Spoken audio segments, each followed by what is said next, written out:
తెలంగాణ ఆవిర్భావ దినోత్సవం సందర్భంగా చర్లపల్లి సెంట్రల్ జైలు నుంచి ఖైదీల ముందస్తు విడుదల ప్రక్రియ విజయవంతంగా పూర్తయింది. రాష్ట్ర వ్యాప్తంగా వివిధ జైళ్లలో శిక్ష అనుభవిస్తున్న 91 మంది ఖైదీలను సత్ప్రవర్తన కారణంగా ముందస్తుగా విడుదల చేసింది. ఇందులో 85 మంది పురుషులు, 6 మహిళా ఖైదీలు ఉన్నారు. ఈ సందర్భంగా హైదరాబాద్ చర్లపల్లి జైలు ఆవరణలో ఖైదీల కోసం ఏర్పాటు చేసిన మార్గదర్శకం ఉపాధి కల్పన కార్యక్రమంలో జైళ్ల శాఖ డీజీ సౌమ్య మిశ్రా పాల్గొన్నారు.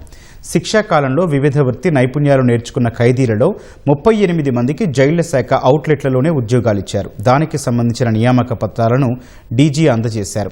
4 మహిళా ఖైదీలకు స్వయం ఉపాధి కింద కుట్టు మిషన్లను పంపిణీ చేశారు. ఇకపై సుప్రీంకోర్టు మార్గదర్శకాల ప్రకారం ఖైదీల ఉత్తమ ప్రవర్తన ఆధారంగా ఏడాదికి 3 సార్లు ముందస్తు విడుదల ప్రక్రియ ఉంటుందని డీజీ సౌమ్య మిశ్రా వెల్లడించారు. ఈరోజు రియల్లీ ఒక పండుగ వాతావరణంలో మీరు ఫ్రీడమ్ మీకు ఇస్తున్నారు. సో ఈరోజు ఒక కొత్త చాప్టర్ మీరు అందరూ స్టార్ట్ చేస్తున్నారు.